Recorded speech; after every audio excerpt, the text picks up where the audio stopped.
Baik Bapak Ibu Guru, Assalamualaikum warahmatullahi wabarakatuh. Kabar gembira buat Bapak Ibu Guru yang akan saya sampaikan di sini ya terkait dengan finansial guru 2024 dan sampai 2026 yang sempat belum dicairkan ya, terutama 2025 dan 2026 itu, yaitu ada gaji, kemudian tunjangan dan klarifikasi potongan. Jadi ini adalah panduan komprehensif pencairan tunjangan profesi guru, di mana ada 5 pilar penghasilan yang dimana kita bahas juga untuk persiapan tunjangan profesi guru untuk bulan April ya, dan fakta matematis di balik iuran BPJS. Karena kita ketahui ini sudah menjelang akhir bulan, berarti sudah waktunya untuk persiapan untuk update di data untuk pencairan TPG di bulan April. Tapi sebelum saya membahas ini lebih dalam, saya menginformasikan kepada Bapak Ibu Guru bahwa bagi Bapak Ibu Guru yang ingin mendownload e-book yang bisa digunakan untuk pegangan guru dalam mengajar, pegangan siswa untuk belajar, modul-modul PPG, buku-buku PAUD, ataupun e-book untuk penambah penghasilan Bapak Ibu Guru bisa mendownloadnya melalui link yang sudah saya sediakan pada deskripsi dari video saya ini. Nah, yang pertama dulu untuk status pencairan, yaitu untuk transisi tunjangan profesi guru bulan Maret ke April, yaitu adalah pertama yang harus diperhatikan Bapak Ibu Guru, sebentar lagi itu akan dibuka lagi portal untuk update data Dapodik ya, untuk persiapan pencairan bulan April. Jadi pastikan bahwa SKTP itu sudah terbit, terverifikasi, di mana mayoritas data itu telah valid. Jadi kalau pesan saya Bapak Ibu Guru, kalau tidak ada data yang perlu diupdate, ya artinya data Dapodiknya nggak perlu diupdate Bapak Ibu Guru ya, karena nanti secara otomatis mesin itu akan membaca data validasi pada bulan Maret untuk pencairan di bulan April.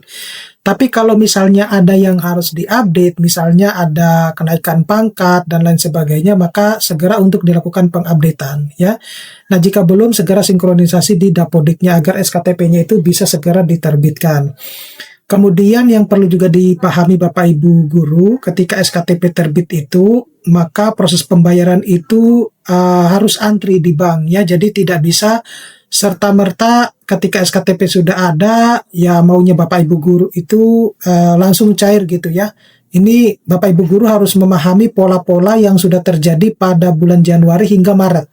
Seperti itu. Jadi biasanya itu tidak terjadi secara serentak. Oleh karena itu juga sudah dijelaskan di Dirjen GTK, apa yang menyebabkan terjadinya pencairan itu tidak serentak, karena memang proses antrian di bank itu memakan waktu, dan juga kadangkala nomor rekening yang Bapak Ibu cantumkan itu tidak sesuai gitu. Kemudian dana cair selesai, maka dana akan masuk ke rekening yang aktif, dalam hal ini adalah rekening Bapak Ibu Guru.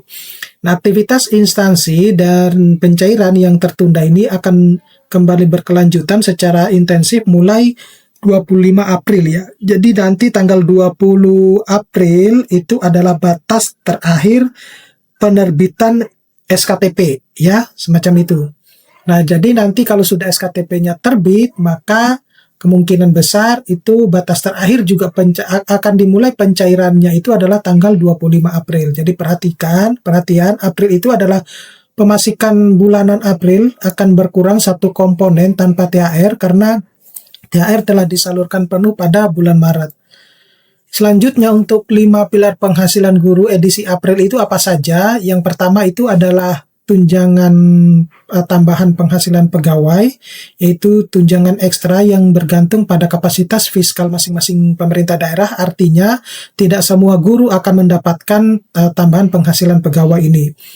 Kemudian ada tamsil ya, tambahan penghasilan. Jadi ini kompensasi untuk guru ASN yang belum tersertifikasi. Jadi guru-guru yang belum tersertifikasi itu di-cover oleh pemerintah dalam bentuk tamsil.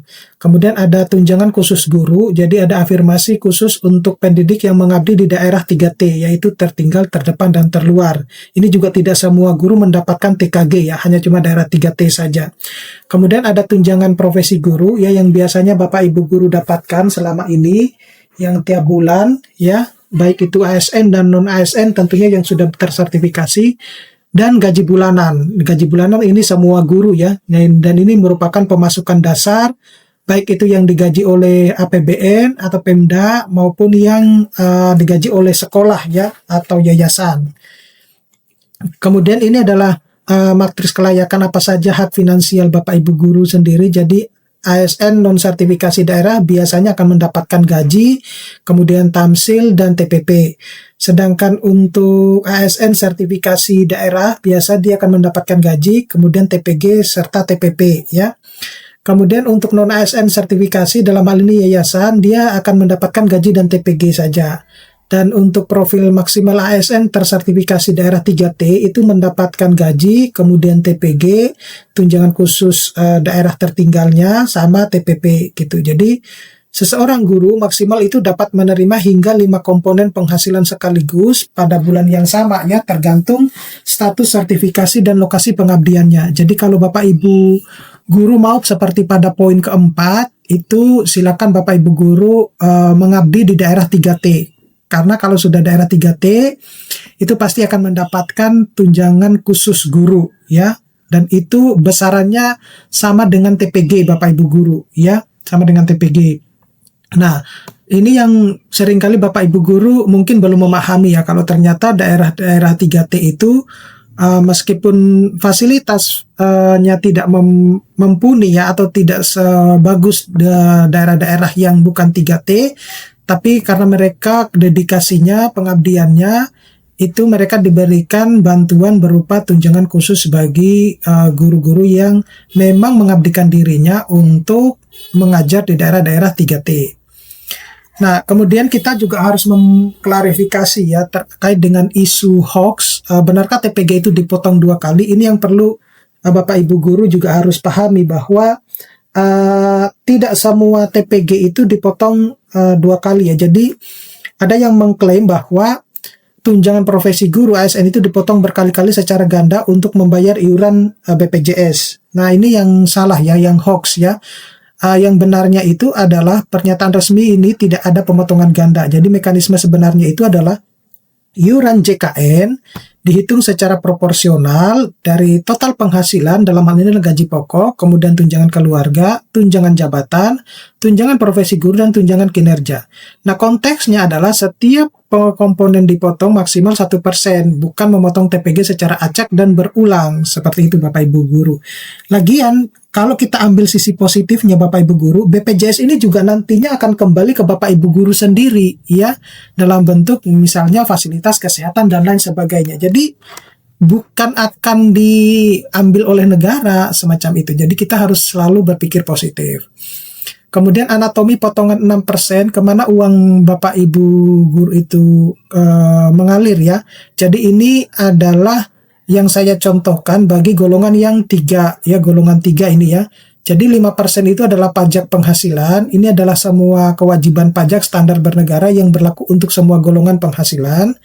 Kemudian untuk 1%-nya itu adalah iuran JKN BPJS ya. Jadi bagian pemotongan yang dikhususkan untuk asuransi kesehatan maksimal pemotongan per komponen penghasilan. Jadi potongan total ada 6%. Ini adalah standar yang berlaku di semua golongan ASN. Jadi pemahaman yang keliru itu seringkali mencampur adukan antara potongan pajak 5% dengan potongan kesehatan 1%. Nah, sedangkan untuk yang golongan 4 itu jauh lebih besar untuk potongan pajak penghasilannya, yaitu 10%. 15% ya. Bedanya dengan golongan 3 itu adalah 10%. Nah, kemudian formula iuran JKN 5%, siapa yang sebenarnya membayar? Jadi distribusi beban iuran JKN itu 1% itu di bagian pegawai dipotong dari gaji atau tunjangan guru. Nah, sedangkan 4% itu adalah distribusi beban iuran negara JKN yang dibayarkan oleh negara. Jadi total iuran JKN 5% itu adalah penghasilan bersih. Jadi 4% itu ditanggung oleh dan dibayarkan oleh pemerintah. Sedangkan 1%-nya itu dipotong dari gaji atau tunjangan guru. Ya, jadi kalau misalnya kita simulasikan ya. Jadi kalau simulasi dengan gaji 3.500.000, total iuran JKN 5% itu 175.000. Nah, pemerintah itu membayar 4%, yaitu 140.000, sedangkan guru itu membayar cuma 1%, itu hanya cuma 35.000. Nah, catatan batas potongan 1% ini memiliki nilai maksimal, contohnya 10.000 per bulan menyesuaikan jabatan atau golongan. Nah, kemudian untuk nilai lebih iuran 1% ini, jadi potongan 1% itu bukan sekedar beban administratif, melainkan investasi proteksi kesehatan dengan daya jangkauan yang luas. Jadi kalau ada guru ya peserta utama, kemudian ada suami istri, pasangan sah ya, kemudian ada iuran 1%, kemudian ada anak pertama, anak kedua, dan anak ketiga gitu ya. Satu iuran kecil secara otomatis itu menanggung 5 orang dalam satu keluarga gitu ya. Jadi sebenarnya kalau 1% itu juga tidak berat amat Bapak Ibu guru ya. Nah, selanjutnya itu adalah pergeseran psikologis ya. Mengapa potongan itu terasa mungkin berat ya. Jadi kalau Bapak Ibu guru melihat dalam sistem triwulan tahun 2025 terakhir, itu karena TPG itu kan cair per 3 bulan, sehingga potongannya itu langsung dirapel sekaligus. Nah, uang yang terpotong itu terlihat sangat besar dalam satuan hari pencairan. Namun ketika sistem bulanan 2026, TPG itu cair tiap bulan, sehingga pemotongan itu dilakukan sedikit demi sedikit secara rutin. Nah, jadi secara sistematis, total nominal iuran dalam 1 tahun adalah sama persis, yang berubah hanyalah waktu pemotongannya saja, seperti itu. Nah, kemudian amankah pencairan Anda? Jadi zona bahaya itu yang perlu Bapak Ibu perhatikan, itu rekening bank. Jadi rekening bank yang untuk TPG dan gaji diusahakan jangan ditarik semuanya Bapak Ibu guru, jangan sampai 0 ya, atau batas batas minimal ya.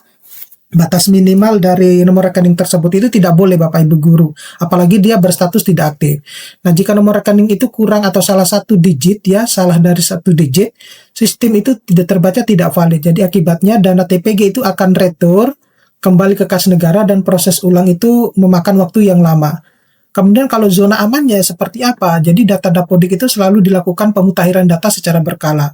Nah, verifikasi kesesuaian jam mengajar dan status kepegawaian itu harus dipantau. Akibatnya, syarat penerimaan tunjangan tetap hijau dan pencairan otomatis tanpa hambatan. Nah, secara kesimpulan, ini adalah pendapatan terpetakan ya, terdapat 5 pilar pemasukan, yaitu gaji, TPG, TKG, Tamsil, dan TPP yang cair sudah sesuai dengan status verifikasi di wilayah pengabdian Anda. Kemudian sistem potongan adil, yaitu potongan itu 6% adalah hal yang wajar, 5% untuk PPH, 1% untuk JKN. Jadi tidak ada pemotongan ganda Bapak Ibu guru. Iuran 1% iuran JKN itu adalah secara resmi melindungi 5 anggota keluarga. Kemudian kendali di tangan Anda, jadi hindari rekening kosong, saldo 0%, saldo 0 rupiah ya, dan pastikan data Dapodik selalu mutakhir agar iuran dana bulanan itu dapat bulan depan itu tidak terhambat. Oke, saya kira cukup sekian Bapak Ibu guru, mudah-mudahan ini bisa bermanfaat. Nanti kita akan ketemu pada video-video selanjutnya. Saya Iris, Assalamualaikum warahmatullahi wabarakatuh.